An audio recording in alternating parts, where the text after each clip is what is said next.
한효석 칼럼 464번째. 전쟁을 두려워하면 나라는 망한다. 전쟁을 원하는 사람은 전쟁강을 제외하고는 아무도 없습니다. 그러나 전쟁을 두려워하거나 회피한다면 나라는 망하고 국민은 죽음의 바다를 면하지 못할 것입니다. 로마 제국의 병법서 군사학 농구에서 유래한 평화를 원하면 전쟁을 준비하라라는 말이 실감이 납니다. 평화는 말로써 이루어지거나 대화로 해결되는 것이 아니고 힘으로써 이루어지는 것입니다. 21세기의 힘은 경제력이고 군사력입니다. 군사력은 최신식 군사 장비가 아니라 핵무장의 능력입니다. 반중공의 라이칭더 대만 총통은 등판 사흘 만에 중국은 외부 세력의 개입, 즉 미국의 개입을 경고하고 해상 장악 작전 등 위력을 과시하는 대만을 포위하는 군사훈련에 돌입했습니다. 이에 중국 국방부는 인민해방군 동부정구가 2024년 5월 23일 오전 7시 45분부터 이틀간 대만 해협과 대만 북부, 남부, 동부 및 진먼다오, 마주섬 등에서 합동 군사훈련을 실시한다고 밝혔습니다. 이 훈련에서는 육해공군과 로켓군 병력을 동원해 공습과 상륙전을 둔 통합 순찰 직전 능력과 주요 표적에 대한 공격 능력을 점검합니다. 섬 주변으로 접근하는 선박과 비행기에 대한 순찰도 훈련에 포함되었습니다.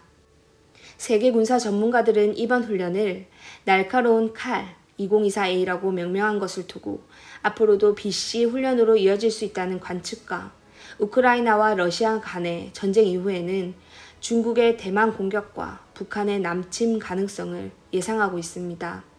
즉, 중국이 대만 독립을 좌시하지 않고 대만 공격으로 중국 통일을 암시하는 대목입니다. 중국이 서남 공정, 서북 공정 등의 마지막 동북 공정을 성공리에 끝내고 고조선 부여 고구려 발해 북한까지도 과거의 중국 지방 정권이라고 주장하고 남북한의 유사시 북한을 중국화하려는 계획을 세운 중국이 대만을 중국에 편입시켜 통일하겠다는 것은 너무나 당연한 목표일 것입니다. 대만 공격은 올 것이 오고 있다고 생각하는 것입니다. 한편으로 이는 결국 대만의 동맹국인 미국이 동맹국 대만을 지켜주지 못한다는 의미를 가지고 있습니다. 국세 정세는 자국의 힘으로 자주 국방을 하지 않는 나라는 어느 나라도 타국의 안보를 지켜주지 못한다는 것을 의미하고 동맹은 국익에 따라 언제든지 파기되고 무용지물이 될 수 있다는 교훈을 주는 것입니다. 중국의 대만 포위 훈련에 대해 대만도 규정에 따라 육해공군을 투입해 대응함으로써 자유민주주의를 수호하고 대만 주권을 보장할 것이라고 밝히고 전군 장병들에게 전쟁을 회피하지 않고 대응할 수 있어야 한다 라며 비상대피 태세를 갖추라고 철저히 주문했습니다. 그러나 전쟁의 승패는 군사력뿐만 아니라 국민들의 민족정신과 자주국방의 의지에 달려있고 전쟁을 준비하고 힘을 길렀느냐에 따라 달려있습니다. 중국이 대만 독립을 인정하지 않는 한 핵무장을 한 중국에 대해 핵무장이 되어 있지 않는 대만은 시간 문제일 뿐 언젠가는 중국의 통일전쟁에 굴복할 수밖에 없다고 생각합니다. 전쟁을 두려워하고 전쟁을 회피하며 전쟁 준비를 하지 않는 나라, 특히 적군이 핵무장을 하고 있는데도 불구하고 동맹국만을 믿고 비핵화만을 주장하는 나라는 결국 망하게 됩니다. 적군의 침략에 대응할 수 없어 나라와 국민이 멸망하게 된 세계사는 승자의 기록이라는 흐름에서 잘 나타나고 있습니다. 대한민국도 예외는 아닙니다.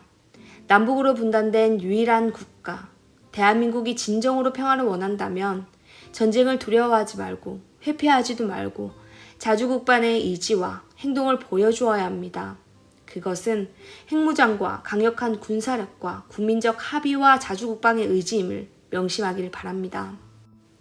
우리가 전쟁을 두려워하고 회피하며 비핵화를 되풀이하고 있다면 대한민국의 위기와 불행은 풍전등화와 같음을 각성하시길 바랍니다.